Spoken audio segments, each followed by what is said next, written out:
Agosto 15, 2026, Sabado ngan solemnidad an pagsakan ha langit han mahal nga Birhen Maria. Nga na natin ebanghelyo yan ang adlaw in kinuha din ang ebanghelyo sumalakan San Lucas kapitulo 1 bersikulo 39 tubtub ka 56.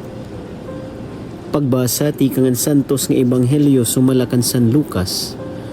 Waray pag-iha nagandam hi Maria nga nagdagmit hin pagkadto usa nga bungto hasag kahon nga tuna han Judea. Kinadto hiya habalay ni Zacarias nga naghatag hin katalahuran kan Isabel. Han pakabatila ni Isabel han mga pulong ni Maria nagkiwaan bata hasulod niya tiyan. Napuno hi Isabel ang Espiritu Santo nga nagyakan hindako nga tingog. Ikaw ang labi kabaraan nga tanan nga kababayin-an, ngan baraan ang bata nga gindadara nimo ha imutian. Kay ano nga itinugot man ini nga makanhin pagduaw ha akon an iroy hanakon Ginoo. Kay han pakabati ko han imo mga pulong, linuksohin kalipay an bata ha akon tiyan. Hinkabaraan niya nga natuo nga matutuman ang ginpamulong ha iyahan Ginoo.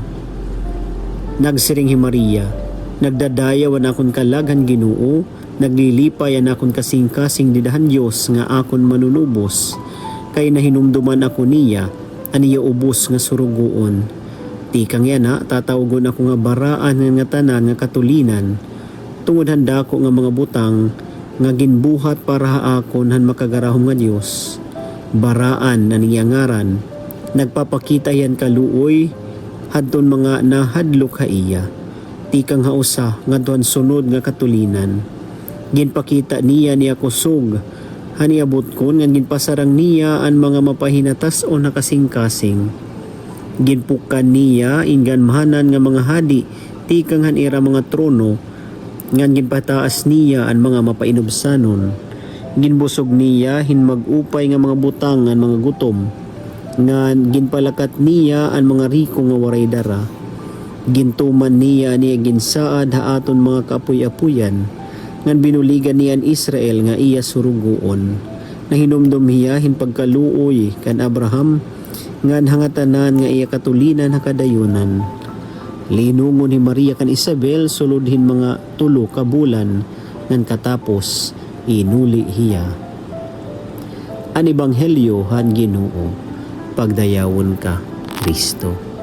Maupay nga oras mga kabugtuan ko didakan Kristo, yan ang adlaw aton ginsasaurog, iton solemnidad han pagsakan kan Maria Santissima ngadto ha langit. Nahinabo ini diri la tungod kay hiya iton iroy iton aton Ginoos Kristo kundi tungod kay Maria waray dumit hinsala. Sanglit iginsakaya langit lawas ug kalag. Hi Mama Mary kinikita naton hiya nga modelo hiton aton pagtuo nga kinahanglan naton subdon hi Maria Santissima para mas hirani kita hiton Dios ngan humalarom itatan pagkilala ngan relasyon ha iya. Hi Maria modelo aton pagtuo tungod kay hiya naging mapainobsanon. Inuna niya an kaburuton hiton Dios kaysa haniya kalugaringon nga kaburuton. Dako ini nga challenge or ayat ha aton tungod kay madanay korek naton hikita permi iton nasusunod.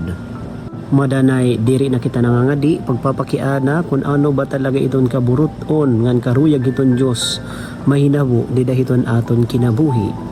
Pero hi Maria Santissima all throughout her life maram kita nga ginsunod niya ang kaburuton han Dios.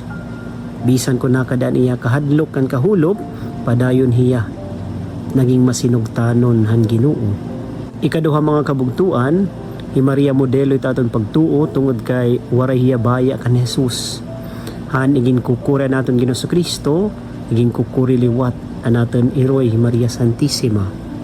Sanglit makakasaring kita nga kunhain na naton Ginoos Kristo adto liwat hi Maria Santissima.